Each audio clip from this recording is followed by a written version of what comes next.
179వ దినము.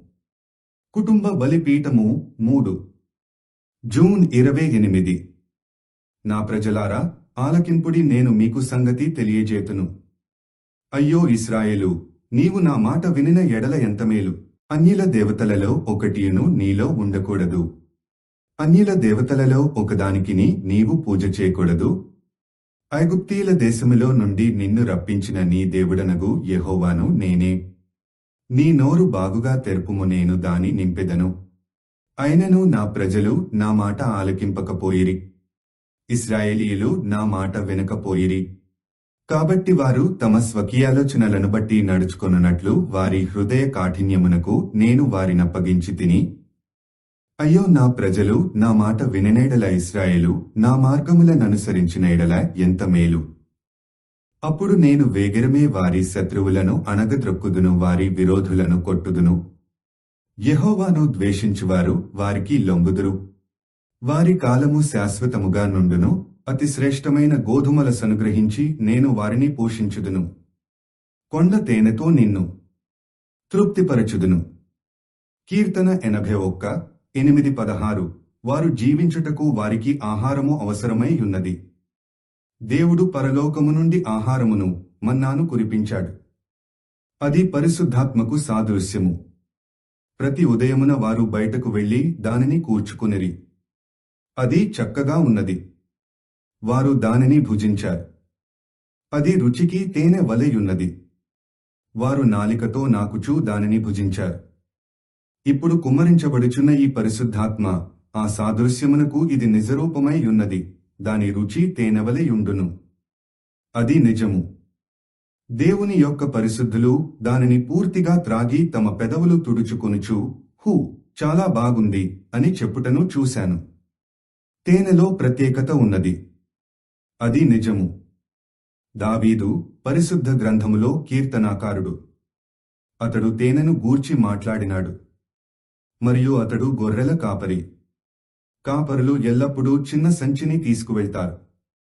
దానిలో తేనె ఉంటుంది. వారి గొర్రెలకు అనారోగ్యము కలిగినప్పుడు ఆ తేనెను వారు ఒక బండమీద పోస్తారు. సున్నపు రాతి బండమీద పోస్తాయి. అనారోగ్యముతో ఉన్న గొర్రెలు వెళ్లి ఆ రాతిని నాకుతాయి. అవి ఆ విధముగా తేనెను నాకినప్పుడు, హల్లెలూయ, మహిమ కేవలము దానిని నాకుము. అవును సహోదరులారా, నేను చెప్పేది వినండి. నేను దానిని క్రీస్తు మీద పెడతాను. ఏ సంఘం మీద దానిని పెట్టను. అది క్రీస్తుకు మాత్రమే చెందుతుంది. ఆయనను నాకుము. హల్లెలూయా. వారికి స్వస్థత కావాలి. ఏ శక్తి అయినా, ఏ ప్రభావము అయినా, సమస్త స్తుతులు ఆయనకే చెందును. ఆమేన్. అది నిజము. క్రీస్తు అనే స్థిరమైన బండ. ఆ బండ దానిలో ఎక్కువ భాగము కలిగియున్నది. చాలా కాలము క్రితము వారు ఒక పెద్ద బండను కలిగి ఉండేవారు. పిచ్చికుక్క ద్వారా కరువబడిన ప్రజలను తీసుకువెళ్లి ఆ బండకు ఆనించేవారు. వారు దానికి అతుక్కుంటే వారు బాగుపడేవారు. వారు అతకకపోతే వారు మరణించేవారు. నాకు తెలిసిన భయంకరమైన పిచ్చికుక్క అపవాది. అది నిజము. నాకు తెలిసిన ఒకే ఒక చికిత్స యుగముల బండ. దానికి అతుక్కొనుము, దానిని గట్టిగా పట్టుకొనుము, మిగిలిన దానిని దేవుడు చూచుకొనును. ఇక్కడ చక్రాల కుర్చీలో ఉన్న చిన్న బాలుడు, గ్రుడ్డితనముతో ఉన్న మీరు, మంచము మీద పడియున్న నీవు, మార్పులేని దేవుని హస్తమును పట్టుకొనుము. అపవాది నిన్ను కరిచియుండవచ్చును, కాని ఆ యుగముల బండలో నాకు చాలినంత శక్తి కలదు. ఆ బండలో సందు కలదు, దానిలో నన్ను దాగనిమ్ము. హల్లెలూయా. నీవు అక్కడ దాగినప్పుడు అపవాది నిన్ను పట్టుకొనలేడు. దానికి అతుక్కొని యుండుము.